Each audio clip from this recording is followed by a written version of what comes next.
Hello students, स्वागत है आपका आपके इस चैनल पे।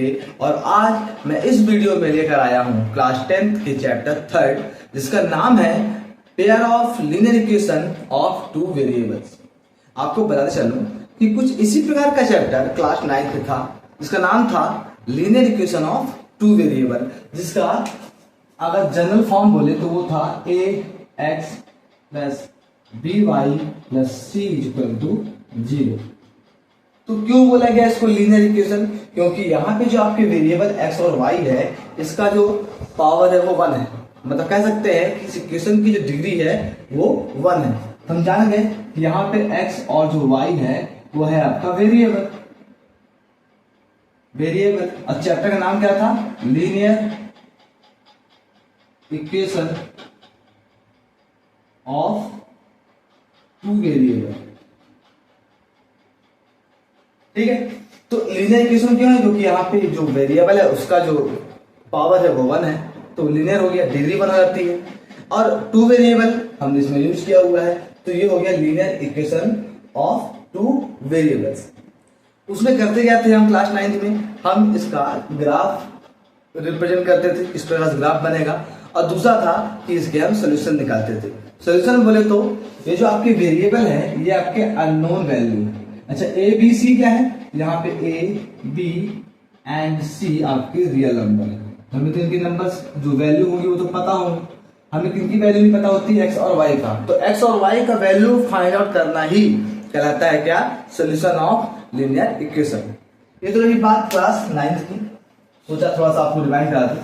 हम चलते क्लास 10th की ओर, जहां बोलता है pair of linear equation of two variables. Pair of linear equations of two variables, तो समझते हैं कि है क्या ये। ठीक है, तो अगर हम यहां पे इनका जनरल फॉर्म देखें, जनरल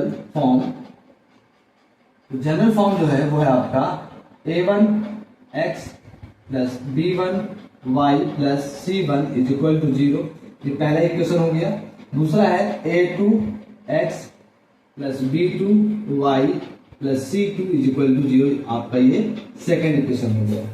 ठीक है, अगर आप इन दोनों इक्वेशन देखेंगे तो आपको x और y ये दो प्रकार के वेरिएबल दिखाई दे रहे हैं। मतलब यहाँ पे जो वेरिएबल है वो वेरिएबल है यहाँ पे x एंड y। मतलब कितने हैं? 2। तो लिखा ही है टू वेरिएबल्स का इक्वेशन। हाँ है। साथ में बोला गया है लीनियर इक्वेशन। लीनियर क्यों है? लीनियर इक्वेशंस क्यों बोला गया लीनियर इक्वेशन? क्योंकि इन दोनों इक्वेशंस में अगर आप देखेंगे तो x और y का जो पावर है वो 1 है। और यदि किसी इक्वेशन का जो पावर होता है वही इसकी क्या होती है? डिग्री। मैक्सिमम पावर जो होता है वही डिग्री होती है। तो मैक्सिमम पावर जो है x और y का वो 1 है। इसलिए इस लीनियर इक्वेशन की जो डिग्री है वो डिग्री है 1। इसलिए क्या है आपका ये लीनियर इक्वेशन है। बाकी a1 a2 b1 b2 c1 c2 ये आपके रियल नंबर्स है। तो ये है आपका जनरल फॉर्म ऑफ इसका pair of linear equation of two variables का। यदि बात आपको समझ में आ गया तो आप इसे वीडियो को पॉज करके नोट डाउन करें। फिर हम चलते हैं कुछ इंपॉर्टेंट फैक्ट्स को लेकर के, पॉइंट्स को लेकर के, जहां हम समझेंगे कि हम इस चैप्टर में और जो एक्सरसाइज आने वाले हैं उसमें करने क्या वाले हैं हम इस pair of linear equation of two variables के साथ। तो वीडियो को पॉज करके इसे नोट डाउन कर लें, फिर चलते हैं आगे की ओर। तो चलिए अब हम देखते हैं कि हम यहाँ पे करने क्या वाले हैं। हम यहाँ पास पेयर ऑफ लीनियर इक्वेशन को सॉल्व करने वाले हैं। इसके पिछले वाले चैप्टर में या बोले क्लास 9th के चैप्टर में आपको केवल एक ही इक्वेशन था linear equation of two variable का, जहां पे आप x की वैल्यू रखते थे, आपको y की वैल्यू पर्टिकुलर मिलते जाते थे। तो वहां पे आपको बहुत सारे इनफाइनाइट सॉल्यूशंस मिल रहे थे। मतलब कह सकते हैं क्या, उस इक्वेशन के x और y की वैल्यूज के। बट जब दो इक्वेशंस होते हैं तो उन दो इक्वेशन को सॉल्व करने पर दोनों इक्वेशंस के लिए जो x और y की वैल्यू होगी मे भी हो सकती है कि वो 1 हो। मतलब x की एक वैल्यू मिल जाए और y की एक वैल्यू मिल जाए। हो सकता है कि वैल्यू ना भी मिले और हो सकता है कि बहुत सारे वैल्यूज मिले। तो इस pair of linear equation of two variables को सॉल्व करने के लिए कौन कौन से मेथड हैं जिसमें हम उनके सॉल्यूशंस निकालेंगे। उसमें पहला मेथड है आपका graphical method of solutions of a pair linear equation, of a pair linear equation. तो मैं आपके सामने यहाँ पे बुक से ही एग्जांपल लिखा हुआ है मैंने यहाँ पास, 1 2 3, जो 3 प्रकार के सॉल्यूशंस हम यहाँ पे देंगे। पहला है आपका x minus 2y equal to 0 and 3x plus 4y minus 20 equal to 0। तो अगर आप ध्यान से देखेंगे यहाँ पास कि जो इक्वेशंस हैं, तो यहाँ पे x और y दो ही वेरिएबल है, साथ में इन x और y की जो पावर है वो 1 है, मतलब ये लीनियर इक्वेशन की डिग्री भी 1 हो गई। अच्छा, अब यहाँ पे ये जो आपका x माइनस 2y है, इसमें हमने पर्टिकुलर x की वैल्यू रखा तो हमें y की वैल्यू मिलती नहीं, क्योंकि हमें पता है किसी भी इक्वेशन का अगर हमें ग्राफिकल रिप्रेजेंटेशन करना है तो हमें मिनिमम x की 2 वैल्यू चाहिए और y की भी कितनी वैल्यू चाहिए, 2 वैल्यू, क्योंकि 2 वैल्यू मिलने पर हमें 2 पर्टिकुलर पॉइंट मिलेंगे उस ग्राफ में, और तब हम क्या कर सकते हैं, एक लाइन ड्रा करेंगे जो उस इक्वेशन का ग्राफिकल रिप्रेजेंटेशन होगा। अभी यहाँ पे हम शो भी करेंगे उसको। उसी प्रकार से अगर आप देखेंगे यहाँ पे x की वैल्यू जो हम 0 पुट करते हैं इस इक्वेशन में, तो y की वैल्यू 0 मिलती है, और जब x की वैल्यू 2 पुट करते हैं तो हमें मिलता है y की वैल्यू 1। वैसे यहाँ पे भी है, हमने वैल्यू पर्टिकुलर पुट करके देखे, आप चाहे तो ये वैल्यू रख करके चेक भी कर सकते हैं, ये मिलेगा, क्योंकि मैंने एग्जाम्पल उठाया हुआ है, इसमें कोई झूठ बोलने वाली बातें नहीं है कि कहाँ से एग्जाम्पल से मैंने लिया हुआ है। चलिए अब हम करते क्या है, इसका हम ग्राफिकल रिप्रेजेंटेशन करते हैं। ठीक है, हम यहीं पे करते हैं, थोड़ा सा यहाँ कर लेते हैं ताकि थोड़ा बड़ा दिख जाए आपको। तो यहाँ बनाते हैं आपका, ये आपका y एक्सिस हो गया और ये आपका हो गया x एक्सिस। ठीक है, अब हम यहाँ पे वैल्यू प्लॉट कर लेते हैं, ये आपका y एक्सिस और ये आपका x एक्सिस। यहाँ वैल्यू 0, अब बारी बारी दूरी से बढ़ देते हैं यहाँ पास, 1 2 3 4 5 6, यहाँ भी 1 2 3 4 5 6। आई होप कि आपको दिख रहा होगा, या मैं कह रहा हूं तो वो आपको समझ में आ रहा होगा। यहाँ पे नेगेटिव वैल्यू भी ले सकते हैं आप, -1 -2 -1 -2, ऐसे वैल्यू भी ले सकते हैं। ठीक है, चलिए हम पहले इक्वेशन का यहाँ पे जो वैल्यूज मिली है x और y, वो वैल्यू हम यहाँ पे प्लॉट करते हैं। अब फिर देखते हैं कैसे ग्राफ बनता है। अगर आप क्लास 9th में बहुत अच्छे तरीके से पढ़े होंगे तो आपको ये बात बहुत अच्छी तरीके से समझ में आ भी रहा होगा। x की वैल्यू क्या है 0, y की वैल्यू क्या है 0। तो अगर मैं x की वैल्यू जाऊं तो 0 मिल रहा है, y की वैल्यू आऊं तो यहाँ पे 0 मिल रहा है, तो मैंने यहाँ वैल्यू 0 मार्क कर दिया, मतलब जो पॉइंट मिला दोनों के इंटरसेक्शन का। फिर x की वैल्यू 2, हमने यहाँ वैल्यू 2 ले लिया, और y की वैल्यू है यहाँ पे 1, तो हम इस 2 को आगे बढ़ाएंगे और इस 1 को आगे बढ़ाएंगे इस प्रकार से, x एक्सिस के पैरेलल और y एक्सिस के पैरेलल, हमें ये पॉइंट मिल गया। क्लियर। चलिए अब मैं बोला भी था कि यदि आप किसी इक्वेशन का ग्राफिकल रिप्रेजेंटेशन करेंगे तो कम से कम 2 वैल्यू चाहिए, x की 2 वैल्यू चाहिए y की, कारण ताकि आपको 2 पॉइंट मिल सके, तभी तो आप 2 पॉइंट को लेकर के एक लाइन ड्रा कर सकते हैं, और वही क्या होगा, इस इक्वेशन का ग्राफिकल रिप्रेजेंटेशन होगा। चलिए हम क्या कर रहे हैं, यहाँ पे ये लाइन मिलाकर ड्रा कर रहे हैं। पहले मैं लाइन मिला दूं, थोड़ा सा टेढ़ा मेढ़ा होगा तो आप समझ लेंगे। ये रहा पहले इक्वेशन का ग्राफ। अब दूसरे इक्वेशन की बात करते हैं। x की वैल्यू 0, y की वैल्यू 5। जब हम x की वैल्यू 0 ले रहे हैं तो y की वैल्यू मिल रही है क्या, 5, मतलब इंटरसेक्शन पॉइंट ये मिला, ये पॉइंट हमें यहाँ मिल गया। दूसरा x की वैल्यू 4, ये रहा x की वैल्यू 4, और y की वैल्यू 2, तो ये y की वैल्यू 2। ये हम इसको बढ़ाते हैं ऐसे आगे की ओर पैरेलली। आई होप कि पैरेलल आ रहा हो, नहीं पैरेलल नहीं है, थोड़ा सा ये हम कर लेते हैं ऐसे, और अब हम इसे मिलाकर क्या करते हैं, लाइन ड्रा कर लेते हैं। ये थोड़ा टेढ़ा होगा तो आप इसे समझ सकते हैं, क्योंकि हाथ से मैं ड्रा कर रहा हूं। तो जो ये लाइन बनी है, ये लाइन, ये जो ग्राफिकल रिप्रेजेंटेशन है वो है आपके 3x plus 4y minus 20 is equal to 0 का। और जो ये लाइन मैंने ड्रा किया है, ये लाइन है आपका x minus 2y is equal to 0। ठीक है, ये हो गया हमारा क्या इसका ग्राफ का रिप्रेजेंटेशन। और बाकी आपको पॉइंट तो पता है।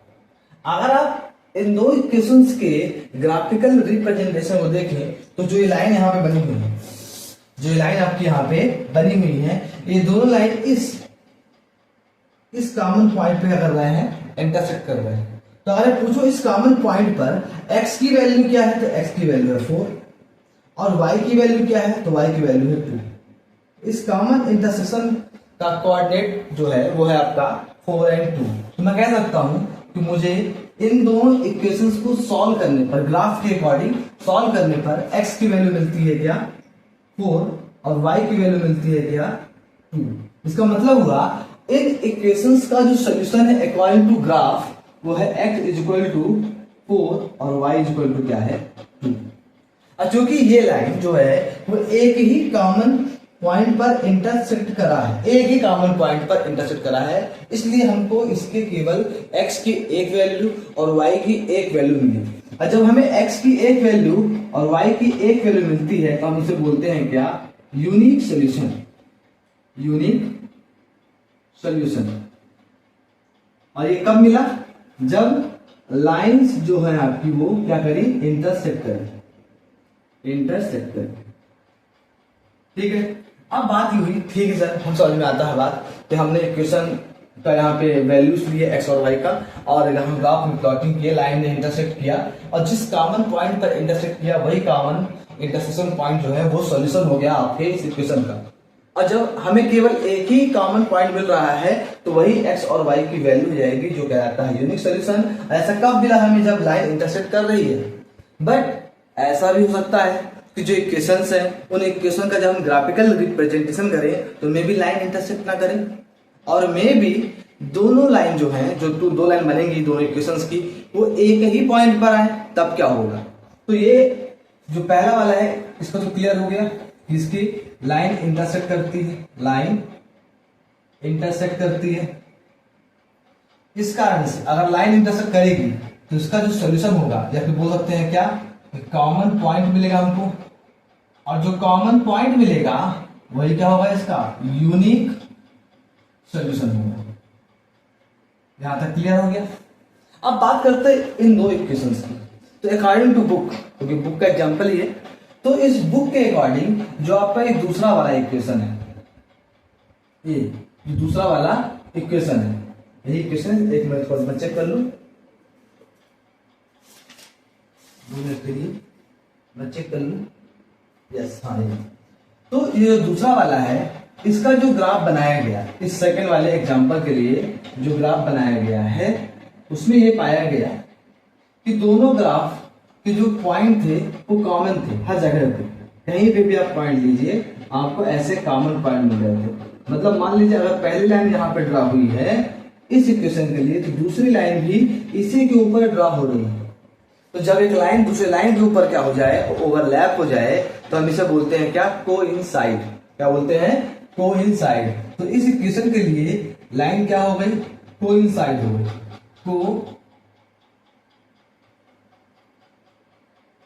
इनसाइड। इसका मतलब क्या होता है, इसका मतलब देखिए यहाँ पे केवल एक ही जगह इंटरसेक्ट हुई तो एक सॉल्यूशन हुआ, बट यहाँ पे दो लाइन है और दोनों एक दूसरे के ऊपर ओवरलैप कर रहे हैं। तो अगर पूछूं कि इनके कितने कॉमन इंटरसेक्शन पॉइंट हैं, तो अगर मैं यहाँ पे ये पॉइंट लेता हूँ तो ये पॉइंट पहले वाली लाइन में भी आता है और दूसरे वाली लाइन में आ रहा है, मतलब ये भी सोल्यूशन हो गया इस इक्वेशन का। अगर यहाँ पे कोई पॉइंट ले लूं तो वो पॉइंट पहले वाली लाइन में भी आता है, दूसरे वाली लाइन में भी आता है, मतलब ये भी आपका क्या हो गया, कॉमन इंटरसेक्शन पॉइंट। तो ऐसे तो बहुत सारे हो जाएंगे।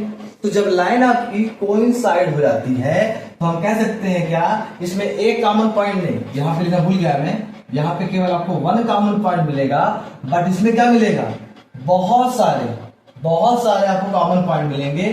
चूंकि वन कॉमन पॉइंट होने पर यूनिक सॉल्यूशन होता था, तो लाइन कोइंसाइड होने पर आपको बहुत सारे कॉमन पॉइंट मिल रहे हैं। इसके मतलब है कि यहाँ पे जो आपको सॉल्यूशन मिलेंगे वो इनफाइनाइट सॉल्यूशन मिलेंगे, इनफाइनाइट सॉल्यूशन मिलेंगे। आपको ये बात समझ में आ रही है। वही जो आपका एग्जाम्पल नंबर 3 है, इसका जब ग्राफिकल रिप्रेजेंटेशन किया गया, अब मैं इसे कर दे रहा हूं, जब इसका ग्राफिकल रिप्रेजेंटेशन किया गया 3rd नंबर वाले का, तो ये पाया गया कि इसकी जो लाइन ड्रा हुई फर्स्ट इक्वेशन की, मान लीजिए वो ऐसे ड्रा हुई अकॉर्डिंग टू, तो दूसरे इक्वेशन जो का जो लाइन था या ग्राफिकल रिप्रेजेंटेशन था उसका जो लाइन था वो ऐसे था, कुछ ऐसे। मतलब ये दो लाइन क्या है आपकी, पैरेलल। क्या है आपकी, ये पैरेलल। अब अगर ये पैरेलल है तो बताइए क्या इन दोनों लाइंस में कोई कॉमन पॉइंट दिखाई दे रहा है? नहीं, क्योंकि कॉमन पॉइंट जो दिखाई देगा इंटरसेक्शन की वजह से वही इनका सॉल्यूशन होगा। बट यहाँ पे इन दो लाइन के ड्रा होने से जब ये पैरेलल हो जा रही है तो यहाँ पे आपको कोई भी कॉमन पॉइंट शो नहीं कर रहा। जब कॉमन पॉइंट होगा नहीं तो सॉल्यूशन नहीं होगा। तो इस इक्वेशन का जो ग्राफिकल रिप्रेजेंटेशन किया गया तो ये पाया गया कि लाइन क्या है आपकी, पैरेलल है। अब लाइन पैरेलल है तो इसका मतलब ये होता है इसका कोई भी सॉल्यूशन नहीं होगा, इसका कोई भी सॉल्यूशन नहीं होगा।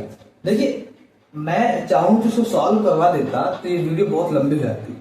मैं आपको समझा रहा हूं, ठीक है, मैं आपको समझा रहा हूं कि ऐसा हुआ है कि यदि लाइन इंटरसेक्ट करेगी तो एक वन कॉमन पॉइंट मिलेगा। वन कॉमन पॉइंट का मतलब है कि x की हमें एक वैल्यू और y की हमें एक वैल्यू मिलेगी, सॉल्यूशन मतलब यूनिक होगा। बट अगर लाइन ओवरलैप हो जाए तो उसे हम बोलते हैं क्या, लाइन कोइंसाइड है। इट मींस उसके बहुत सारे कॉमन पॉइंट। अब बहुत सारे कॉमन पॉइंट मतलब x की बहुत वैल्यू, y की बहुत वैल्यू, इसका मतलब हुआ सॉल्यूशन भी क्या हो गया, बहुत सारे हो गए। बट अगर लाइन पैरेलल हो गई, जैसे यहाँ पास कोई कॉमन पॉइंट है भाई, जब कॉमन पॉइंट नहीं होगा तो सॉल्यूशन नहीं होगा। तो अब आपके माइंड में क्वेश्चन आ रहा होगा कि सर जो 3.1 में जो क्वेश्चन दिए हुए हैं तो क्या हम यही करते रहेंगे, हर बार इक्वेशंस के हम क्या कहते हैं मतलब वैल्यू लेंगे, ऐसे x और y की वैल्यू रख रख के चेक करेंगे, फिर ऐसे दो दो वैल्यू लेंगे, फिर ग्राफ बनाएंगे, फिर देखेंगे इंटरसेक्ट करता नहीं करता, पैरेलल है कि नहीं? नहीं, ये हम नहीं करेंगे। एक आध क्वेश्चन तो करेंगे बट ऐसा नहीं करेंगे। इसको भी सॉल्व करने के लिए एक तरीका निकाला गया जहां पे हम जो आपके कांस्टेंट या कोफिशिएंट टर्म है, जो कोफिशिएंट है उनके रेशियो का हम कंपैरिजन करते हैं और कंपेयर करके हम बता देंगे या हम सभी मिलकर बता सकते हैं कि उसके यूनिक सॉल्यूशन होंगे या कि सॉल्यूशन ही नहीं होंगे या बहुत सारे सॉल्यूशन होंगे। बट अभी यहाँ पे ग्राफिकल रिप्रेजेंटेशन के अकॉर्डिंग हम समझ पाए कि यदि लाइन इंटरसेक्ट कर रही है तो वन कॉमन पॉइंट मिल रहा है आपको, और वन कॉमन पॉइंट मतलब यूनिक सॉल्यूशन। और अगर लाइन एक दूसरे के ऊपर ऐसे ओवरलैप हो गई, अगर ये लाइन क्या हो गई आपकी इस प्रकार से ओवरलैप हो गई, ऐसे ओवरलैप हो गई, तो आपको दोनों के बहुत सारे कॉमन इंटरसेक्शन पॉइंट दिखाई देते हैं, जिस कारण से इसके बहुत सारे सॉल्यूशन हो जाएंगे। बट अगर लाइन पैरेलल है, ऐसे पैरेलल है, ये पैरेलल है, तो इनमें आपको कुछ भी कॉमन पॉइंट नजर नहीं आता। तो जब कॉमन पॉइंट है नहीं तो सॉल्यूशन नहीं होगा, ठीक है। तो हमेशा हम हर क्वेश्चन के लिए ग्राफ बनाएंगे, ऐसा कुछ नहीं है, ठीक है। देखते हैं कैसे हम इसके कांस्टेंट या बोले कोफिशिएंट का जो रेशियो है उसको कंपेयर करके हम चेक कर पाएंगे कि वो यूनिक सॉल्यूशन है कि नो सॉल्यूशन है या इनफाइनाइट मैनी सॉल्यूशन है। तो आप चाहे तो इस वीडियो को पॉज करके इसे नोट कर सकते हैं, फिर हम चलते हैं नेक्स्ट स्टेप की ओर। जल्दी से वीडियो को अभी तक ग्राफिकल मेथड के through pair of linear equation of two variables का सॉल्यूशन देख पाए कि लाइन इंटरसेक्ट करेंगी अगर किसी एक पॉइंट पर तो उसका वन सॉल्यूशन होगा। यदि कोइंसाइड होंगी मतलब ओवरलैप होंगी इस प्रकार से तो उनके बहुत सारे कॉमन पॉइंट होंगे, सॉल्यूशन बहुत सारा होगा। और यदि पैरेलल हुए तो कोई भी कॉमन पॉइंट नहीं, मतलब कोई भी इसकी सॉल्यूशन नहीं होंगी। बट मैं ये भी बोला मैं कि क्या हमें हर बार उसका ग्राफिकल रिप्रेजेंटेशन करना पड़ेगा? नहीं, एक तरीका है जहां पे हम जो आपके रियल वैल्यूज हैं A1, A2, B1, B2, C1 and C2 इनके रेशियो का कंपैरिजन करेंगे और कंपैरिजन के बेस पे हम बता पाएंगे कि लाइन इंटरसेक्टिंग है, कि कोइंसाइड है, कि पैरेलल है, यूनिक सॉल्यूशन है, कि नो सॉल्यूशन है या मेनी सॉल्यूशन है, या वो लाइन कंसिस्टेंट है या इनकंसिस्टेंट। तो अगर ये तरीका आ गया तो फिर तो बड़ा आसान हो जाएगा, मतलब हमको हर बार ग्राफ बना करके शो नहीं करना पड़ेगा। देखिए कैसे होता है। सबसे पहले हम जनरल फॉर्म लिखेंगे इक्वेशन का, जो है a1x plus b1y plus c1 is equal to 0 and second equation है a2x plus b2y plus c2 is equal to 0। ये इक्वेशन हो गया। अब यहाँ पे जो a1, a2, b1, b2, c1, c2 है हम इनके रेशियो का कंपेरिजन करेंगे। बट हमेशा याद रखना तो जो कोफिशिएंट लेंगे वो विद साइन लेंगे, जो साइन होगा वो साइन हम लेके चलेंगे। फिलहाल यहाँ प्लस को प्लस लेके चलेंगे। तो पहला कंडीशन है कि if a1 upon a2 equal ना हो इसके b1 अपान b2 की, तो हमें आगे चेक नहीं करना कि हम c1 अपान c2 चेक करें कि भैया ये बराबर है कि नहीं। a1 upon a2 b1 upon b2, अगर ये इक्वल नहीं है तब क्या होगा, तो जो लाइन होगी वो इंटरसेक्टिंग होगी। लाइंस आर इंटरसेक्टिंग, लाइन जो होगी वो इंटरसेक्टिंग होगी। चलिए क्लियर हो गया, ये देखते ही बता देना है आपको। दूसरा, अगर इंटरसेक्ट करेगी मतलब किसी एक पॉइंट पे करेगी, किसी एक पॉइंट पे करेगी मतलब वो कॉमन पॉइंट होगा, वो कॉमन पॉइंट होगा तो वो सॉल्यूशन होगा उस इक्वेशन का, और केवल एक ही सॉल्यूशन होगा। तो हम उसे बोल सकते हैं क्या,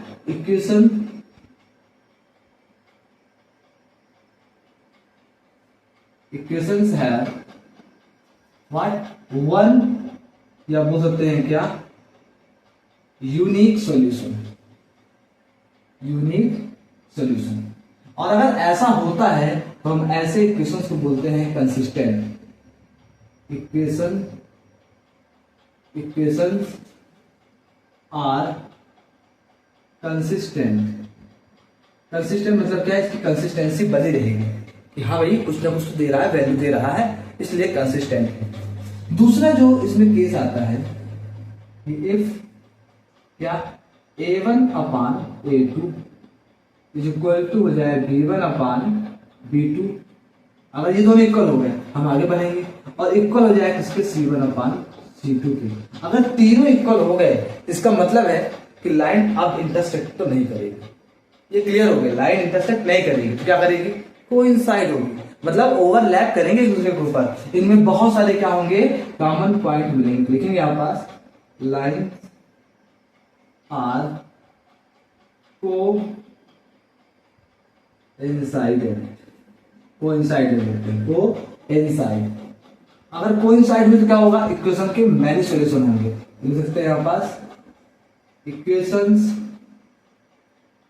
हैव मैनी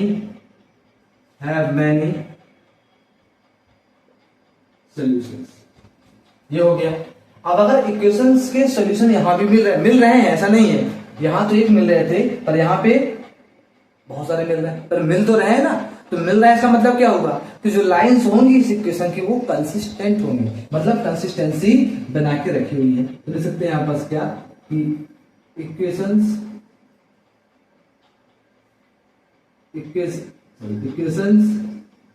आर कंसिस्टेंट, ठीक है, ये हो गया।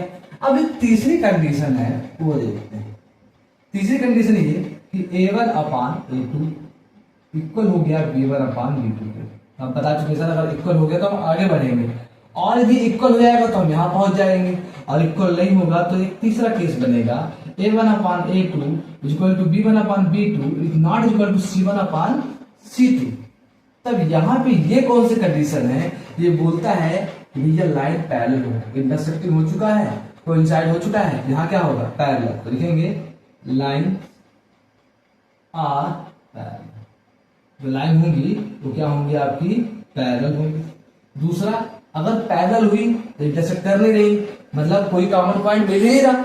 अब कोई कॉमन पॉइंट नहीं, इसका मतलब क्या होगा, इसका कोई भी सॉल्यूशन नहीं। लिखेंगे इक्वेशंस हैव नो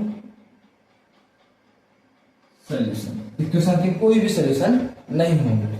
और तीसरी बात आएगी तो भाई इनमें कहीं ना कहीं सॉल्यूशन मिल रहा था, इसमें मिल ही नहीं रहा, इसका मतलब है कि जो आपका इक्वेशंस है वो आपका क्या है, इनकंसिस्टेंट है। तो देखिए क्या आपको लाइन ड्रा करना पड़ा इक्वेशन के लिए, ग्राफ रिप्रेजेंटेशन करना पड़ा, इंटरसेक्ट करना पड़ा, कुछ नहीं, आपने इनके कोफिशिएंट और कांस्टेंट टर्म के रेशियो को कंपेयर किया और उसके बेस पे ये वैल्यू निकाल लिया। ध्यान रखेंगे ये चीजें आपको याद होनी चाहिए, क्योंकि अगर एमपी बोर्ड के हैं आप तो ये बात मान के चलिए कि आपसे इससे रिलेटेड एक क्वेश्चन एमसीक्यू में आ रहा है। और अगर आप सीबीएसई बोर्ड के हैं तो इससे रिलेटेड आपको असर्शन रीजन में भी क्वेश्चन मिल सकते हैं। तो यदि ये बातें आपको समझ में आ गई तो वीडियो को पॉज करें, नोट डाउन करें और फिर हम चलते हैं एक्सरसाइज 3.1 की ओर। तो वीडियो को पॉज करें, हम एक्सरसाइज 3.1 का क्वेश्चन नंबर पहला, जिसके अंदर है पहला क्वेश्चन। बोल क्या रहा है, form the pair of linear equations in the following problems and find their solution graphically. मतलब हमारे सामने कुछ प्रॉब्लम्स दी हुई हैं जिन्हें हम इक्वेशंस में कन्वर्ट करेंगे और फिर ग्राफिकली क्या करेंगे, उसे सॉल्व करेंगे। तो बोल रहा हूं हम दोनों चीज सीखेंगे, ग्राफिकली भी आंसर निकालना और बिना ग्राफिकल मेथड का यूज किए भी हम आंसर निकालेंगे। ठीक है, तो बहुत सारे मेथड में बता चुका हूं, लेकिन अभी हम यहाँ पढ़ रहे हैं क्या, ग्राफिकली मेथड। चलिए पढ़ते हैं क्वेश्चन। लिखा है 10 students of class 10 to part in mathematics quiz. If the number of girls is 4 more than the number of boys, find the number of boys and girls who took part in the quiz. बोल रहा है class 10th के 10 students ने participate किया एक mathematics quiz में। Clear हो गया, 10 स्टूडेंट थे वो मैथमेटिक्स क्विज में पार्टिसिपेट कर रहे हैं। अब क्या बोल रहा है, if the number of girls is 4 more than number of boys, जो भी नंबर रही होगी बॉयज की उसमें यदि हम 4 प्लस कर दें तो नंबर ऑफ गर्ल्स हो जाएगा। मतलब कहने का ये है कि जो गर्ल्स का जो नंबर है वो 4 ज्यादा है नंबर ऑफ बॉयज से।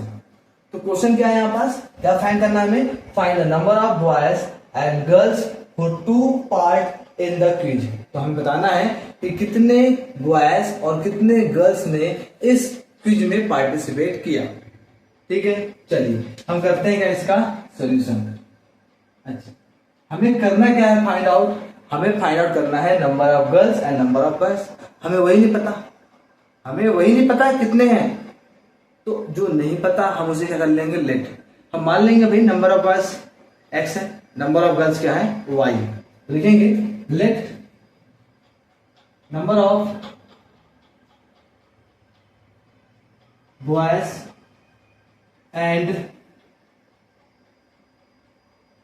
and girls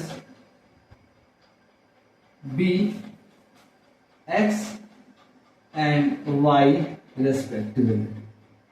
हमने ये मान लिया कि भैया जो बॉयज और गर्ल्स के जो नंबर्स हैं वो x और y हैं। ठीक है, ये इंफॉर्मेशन हमें धीरे से हमने माना हुआ है। अब हमें क्या इंफॉर्मेशन दिया, पहला कि कितने स्टूडेंट है क्लास 10th की जिन्होंने पार्टिसिपेट किया, 10 स्टूडेंट। तो भाई स्टूडेंट किससे मिलके बना है, बॉयज और गर्ल्स से। तो बॉयज कितने हैं x, गर्ल्स कितनी है y। इनको अगर हम टोटल कर दे क्या मिल जाएगा 10। बातें अकॉर्डिंग टू क्वेश्चन, क्या यदि हम टोटल स्टूडेंट निकालें तो है कितना, वो 10। ये हमारा हो गया पहला इक्वेशन। ठीक है, अब देखिए चैप्टर का नाम ही है ना pair of linear equation two variable, तो क्लियर है, 2 इक्वेशन बनने वाले। आगे बढ़ते हैं। ये हो गया हमारा पहला। दूसरा बोलता है if the number of girls is 4 more than number of boys. अच्छा, ये है आपके बॉयज का नंबर या बोल सकते हैं गर्ल्स का नंबर, और ये है आपके बॉयज का नंबर। मैं बोलूं क्या ये दोनों इक्वल है, बोलने से कैसी बात करते हैं, इक्वल होगा, बिल्कुल नहीं। लिखा ही है कि गर्ल्स 4 मोर है, तो अगर ये इक्वल नहीं है तो गर्ल्स तो क्या है 4 मोर है, ज्यादा है। यदि मैं चाहता हूं कि दोनों इक्वल हो जाए, इसके लिए क्या करना पड़ेगा, मुझे इन दोनों के नंबर को बैलेंस करने के लिए मुझे यहाँ पास 4 से प्लस करना पड़ेगा। ठीक है, तो ये मेरा बन गया क्या, इक्वेशन सेकेंड। आप चाहो उसको रीअरेंज कर सकते हैं, y x को यहाँ ले आएंगे तो y माइनस एक्स भी बन जाएगा, उससे कोई दिक्कत नहीं। अब हम बारी बारी से क्या करेंगे, इन इक्वेशंस की वैल्यू निकालेंगे, क्योंकि ग्राफिकल सॉल्व करना है हर इक्वेशन के लिए। अगर हम ग्राफ में रिप्रेजेंट करना चाहते हैं तो x की कम से कम 2 वैल्यू और y की कम से कम 2 वैल्यू होनी चाहिए। चलिए तो इसको मैं ऊपर लिख दूं, y is equal to x plus 4, ये इक्वेशन सेकंड हो गया। चलिए आते हैं हम from first x plus y is equal to 10। तो लिख सकते हैं यहाँ पर क्या, हम पुट कर रहे हैं x इज इक्वल टू 0। जब मैं 0 पुट करूंगा तो मुझे क्या मिलेगा, y is equal to 10। Clear, और जब मैं पुट करूंगा y इज इक्वल टू 0, यहाँ 0 रखने पे x की वैल्यू क्या मिल जाएगी 10। तो मुझे मिल जाएगा x इक्वल टू 10। मतलब इस पहले इक्वेशन की जो वैल्यू मिल रही है मुझे x और y की, वो ये है। अगर 0 ले रहा हूँ तो 10 मिल रहा है, y 0 ले रहा हूँ तो ये मुझे 10 मिल रहा है। तो मुझे x और y की दो वैल्यू मिल गई। अब चलते हैं question number equation number second की है। फ्रॉम सेकंड हमारा है यहाँ पे क्या, y is equal to x plus 4। Clear? ये देखिएगा, अगर मैं पुट कर दूं इस इक्वेशन में, put x is equal to 0, x की वैल्यू 0 कर दूं तो y क्या मिल जाएगा मेरे को, 4 मिल जाएगा। और अगर मैं पुट कर दूं y की वैल्यू 0 तो ये 4 यहाँ पे आके मैच हो जाएगा। तो या फिर लिख सकते हैं कि अपन ऐसा ना करके लिख देते हैं x इज इक्वल टू -2। तो -2 करने पे मुझे y की वैल्यू मिल जाएगी 2। ये बेटर रहेगा, वैल्यू आप कुछ भी रख सकते हैं। तो यहाँ पे इस ग्राफ के लिए, इस इक्वेशन के लिए जो वैल्यू मिली मुझे x और y की, वो मिली पहली क्या, 0 रखने पर 4 और -2 रखने पर 2। तो ये वैल्यू हमें यहाँ पे मिल गई। अब हम इन दोनों वैल्यूज को यहाँ पे ग्राफ प्लॉट करके करने वाले हैं। ठीक है, तो मैं लाइन ड्रा कर लेता हूँ।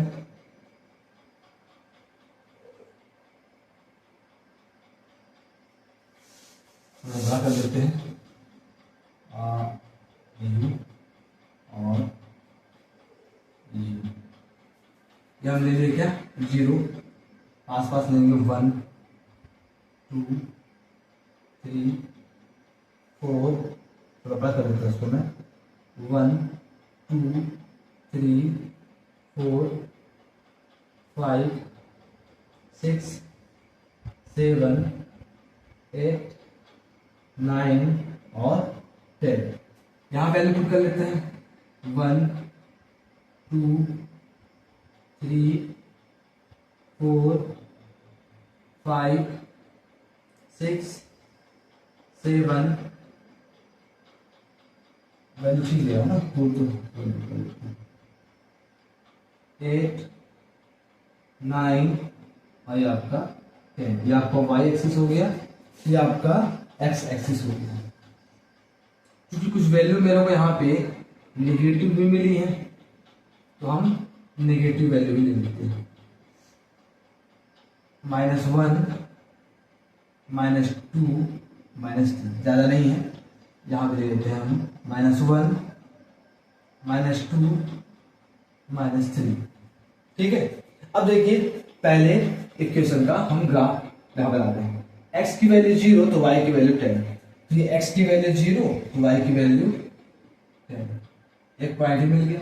और जब y की वैल्यू 0 तो x की वैल्यू 10, y की वैल्यू 0 तो x की वैल्यू 10, ये मिल गया। अब हम इसका एक लाइन ड्रा करेंगे, तो मैं इस नोटबुक का यूज कर लेता हूँ, तो लाइन सीधी बन जाएगी, काफी हद तक मैच कर गई। तो देख लेते हैं,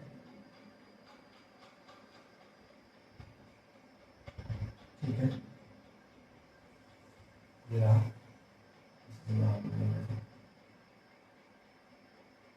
लगभग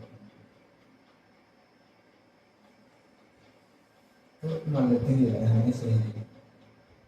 मैंने नोटबुक पे यूज किया हुआ है, ये रहा हमारा लाइन। ठीक है, ये वैल्यू थोड़ा आगे बढ़ा देते हैं यहाँ पर ऐसे, और इसे थोड़ा बढ़ा देते हैं आगे ऐसे। ये पहले वाले इक्वेशन का ग्राफ हो गया। दूसरा है x की वैल्यू 0 तो y की वैल्यू 4, x की वैल्यू 0 तो y की वैल्यू 4, एक ही मिल गया। और फिर x की वैल्यू -2 तो y की वैल्यू +2, तो x की वैल्यू -2, ये रहा y की वैल्यू +2। तो थोड़ा सा हम बढ़ा लेते हैं आगे की ओर, ताकि टेढ़ी नहीं होनी चाहिए लाइन, सीधी हो जाए लाइन, सीधी हो गई और इसे ठीक है।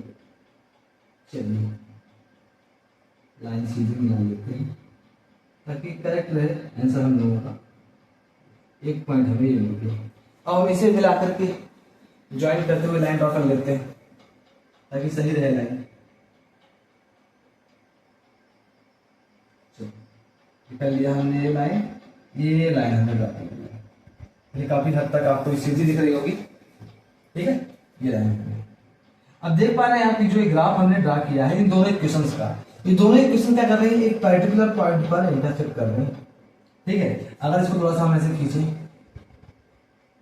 और कुछ ऐसे खींचे तो मे बी वैल्यू मतलब जो है इसकी, अब थोड़ा सा नहीं आ पा रहा होगा तो 7 यहाँ कहीं पे होगा, पर्टिकुलर वैल्यू ही आएंगे यहाँ पर। तो ये जो लाइन जो एक दूसरे को इस पॉइंट पे कर रहा है इंटरसेक्ट, तो x की जो वैल्यू है वो मिल रही है हमें यहाँ पे 3 और जो y की वैल्यू मिल रही है हमको यहाँ पास 7, ठीक है। चलिए ये इक्वेशन किसका है, तो ये इक्वेशन है आपका x plus y is equal to 10 का, और ये इक्वेशन है आपका y is equal to x plus 4। तो आप देख पा रहे हैं कि ये दो इक्वेशंस की जो लाइन है वो एक दूसरे को किसी एक कॉमन पॉइंट पर इंटरसेक्ट कर रहे हैं, और उस पॉइंट के जो कोऑर्डिनेट हैं वो है आपके 3 और 7। 3 x की वैल्यू शो कर रही और 7 y की वैल्यू, मतलब हमें फाउंड द ग्राफ, हम इस ग्राफ से क्या पा रहे हैं, x इज इक्वल टू 3 और y इज इक्वल टू 7। ये x हमने क्या माना था, x हमारा नंबर ऑफ बॉयज था और y क्या था हमारा नंबर ऑफ गर्ल्स। तो हम यहाँ कह सकते हैं क्या कि जो नंबर ऑफ बॉयज हैं वो क्या है आपके 3 और जो नंबर ऑफ गर्ल्स हैं वो क्या है आपके 7, और आप प्लस कर लीजिए 7 प्लस 3 10। तो ये रहा पहले क्वेश्चन का पहले क्वेश्चन के अंदर पहले क्वेश्चन का सॉल्यूशन। ये रहा ग्राफिकल सॉल्यूशन। वीडियो को पॉज करें, नोट डाउन करें, फिर चलते हैं हम क्वेश्चन नंबर 2 की ओर। देखिए मैंने ग्राफ यहाँ पे रेज नहीं किया, बार बार बनाना पड़ता है और काफी कॉम्प्लिकेटेड हो जाता है, इसलिए मैंने यहाँ पे ग्राफ नहीं बनाया। चलते हैं question number 2। 5 pencils and 7 pens together cost ₹50, whereas 7 pencil and 5 pens together cost ₹46. Find the cost of 1 pencil and that of 1 pen। बोला भाई 5 पेंसिल और 7 पेन का यदि टोटल एक साथ कॉस्ट निकालें तो ₹50 आता है। वही अगर 7 पेंसिल्स लें और 5 पेन्स लें तो इनके जो टोटल कॉस्ट आते हैं इकट्ठे एक साथ वो आता है ₹46। तो बोला है हमें बताइए 1 पेंसिल और 1 पेन का कॉस्ट क्या होगा। हमें नहीं पता 1 पेंसिल 1 पेन का कॉस्ट हमसे पूछा है, हमें नहीं पता। जो हमें नहीं पता हम उसे क्या कर लेते हैं, लेट कर लेते हैं। हमें पेंसिल का कॉस्ट नहीं पता हम एक्स मान लेंगे, हमें पेन का कॉस्ट नहीं पता हम वाई मान लेंगे। चलते सॉल्व करते हैं, तो सोल्यूशन करते हैं इसका। हम लिखेंगे let cost of 1 pencil and 1 pen be ₹X and ₹Y respectively. हमने मान लिया भाई कि 1 पेन और 1 पेंसिल का जो कॉस्ट है वो X रुपीज Y रुपीज है। 1 पेंसिल का कॉस्ट X रुपीज है, 1 पेन का कॉस्ट Y रुपीज है। तो 5 पेंसिल का कॉस्ट और 7 पेन का कॉस्ट मिले कितना होता है ₹50। तो एक पेंसिल का कॉस्ट X रुपीज, 5 पेंसिल का कॉस्ट 5 into X। साथ में 7 पेन का कॉस्ट, एक पेन का कॉस्ट Y रुपीज, 7 पेन का 7Y इक्वल टू कितना टोटल आ पा रहा है यहाँ पास 50 हो जा रहा है। ये पहला इक्वेशन हो गया, ठीक है। अब दूसरे की बात करते हैं कि आपका 7 पेंसिल्स है, ठीक है भाई। 7 पेंसिल मतलब 7x, जैसे आप 5x में 7x, और आपका क्या है 5 पेन्स, 5 पेन के लिए 5y। इनका जो टोटल कॉस्ट है कितना है आपका वो ₹46। इस बार थोड़ा कर लेते हैं, देखिए जो थोड़ा बढ़ा लेंगे उसको। फिर चलिए सॉल्व करना है, तो करना है क्या, x की वैल्यू पुट करेंगे तो y की वैल्यू मिल जाएगी। ऐसा करते हुए हमें x की 2 वैल्यू, y की 2 वैल्यू, दोनों के लिए करना है, वैल्यू प्लॉट कर देंगे। अगर इंटरसेक्ट कर रहा है तो हमें उसके कोई एक कॉमन पॉइंट मिलेगी, जो आपका कॉमन पॉइंट होगा वही क्या होगा, सॉल्यूशन होगा। करते हैं यहाँ पे, अब क्या वैल्यू रखें क्या नहीं रखें देखते हैं। यहाँ पास अगर 50 में माइनस करते हैं हम 50 तो मिल जाएगा हमें 5 एंड 50। तो हम लिखते हैं क्या, from first put x is equal to 3 3 put करने पर हो जाएगा 5 से 15, 15 प्लस यहाँ पे आके माइनस हो जाएगा आपका क्या 35, और 35 7 से डिवाइड करेंगे क्या मिल जाएगा हमको, यहाँ पे हमको मिल जाएगा यहाँ पे y इक्वल टू मिल जाएगा कितना, आप चाहे कर लीजिए 5 into 3 plus 7y equal to 50, और 7y equal to 50 minus 15 plus यहाँ पे आके माइनस 7y इक्वल टू 35, और y इक्वल टू कितना मिल गया आपको 5। x की वैल्यू 3 पुट किए तो y की वैल्यू 5 मिल गई। अब एक बार हम y की वैल्यू 0 पुट कर देते हैं, put y equal to 0 put करने पर हमें मिलेगा 5x, 7 0 या 0 इक्वल टू मिलेगा यहाँ पे 50, इंटू कर रहा है डिवाइड, तो x इक्वल टू हो जाएगा 50/5, डिवाइड करने पर x इक्वल टू मिलेगा 10। तो हमें इस इक्वेशंस की जो वैल्यू निकल के आई x और y की वो थी, अगर 3 पुट कर रहे हैं तो हमें मिल रहा है 5, और y की वैल्यू 0 पुट कर रहे हैं तो मिल रहा है 10। ठीक है, ये हो गया हमारा। थोड़ा सा मैं स्पेस बचा कर लिख रहा हूँ। यहाँ आते हैं, अब यहाँ पे क्या वैल्यू -2 रख देते हैं यहाँ पे, तो इसे हम इक्वेशन 2 मान रहे हैं। अब फॉर्म 2 से कर देते हैं, form 2 put y equal to -2। जब y इक्वल टू -2 कर रहे हैं तो हमें मिल रहा है यहाँ पास, हाँ y इक्वल टू -2 तो हमें मिल जाएगा 7x - 10 equal to 46, and 7x equal to 46 में यहाँ पे आके 10 प्लस होगा तो हो जाएगा 56, 7 8 56, तो x इक्वल टू मिल गया हमको यहाँ पास 8। और अगर हम y की वैल्यू 3 पुट कर रहे हैं, y इक्वल टू 3, तो y इक्वल टू 3 पुट करने पे मिलेगा हमको 7x ये जाएगा आपका 15, और 15 रखने पर 46 में 15 माइनस करने पर आता है आपका 1,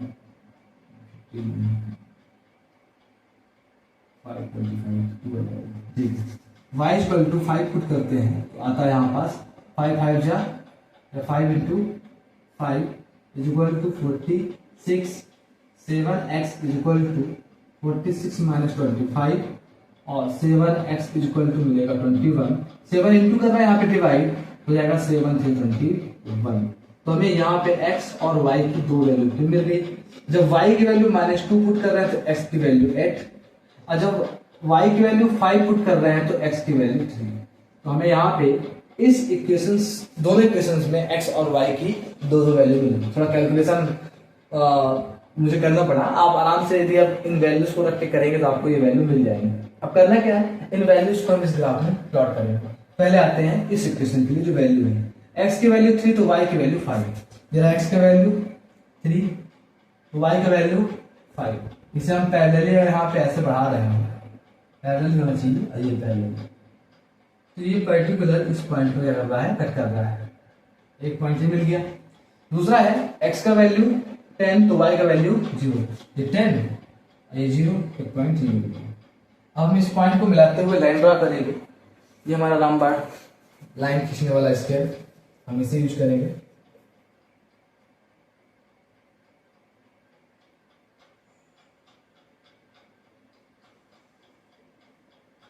तो हमें ये लाइन मिल रही है यहाँ पास, थोड़ा सा आगे बढ़ा लेते हैं हम इसे।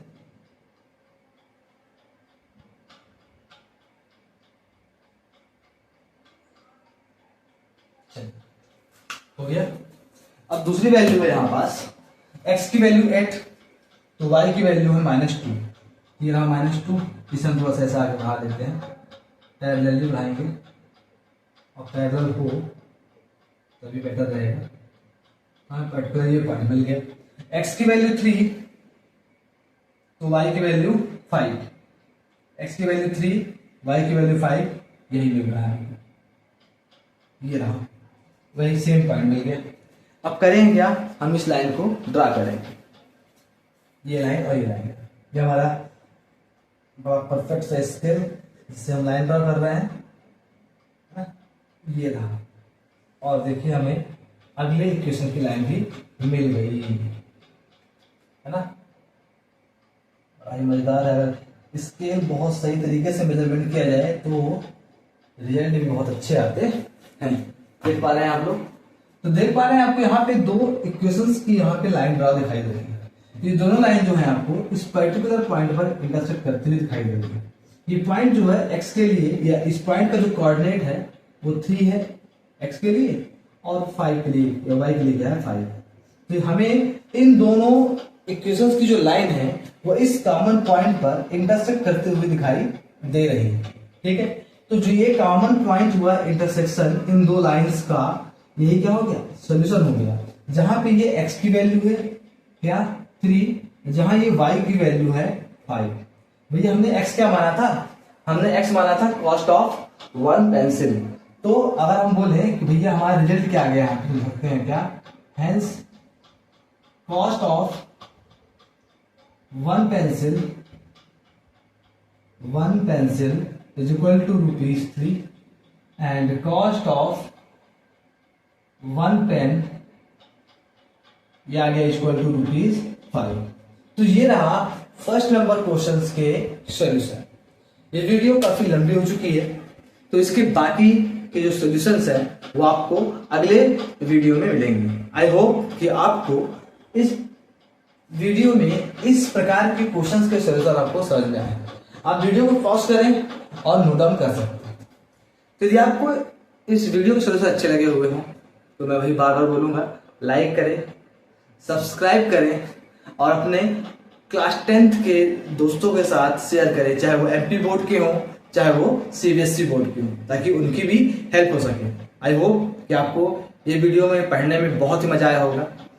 मिलते हैं अगले वीडियो में इसके बाकी बचे हुए क्वेश्चन के साथ। तब तक के लिए बाय बाय।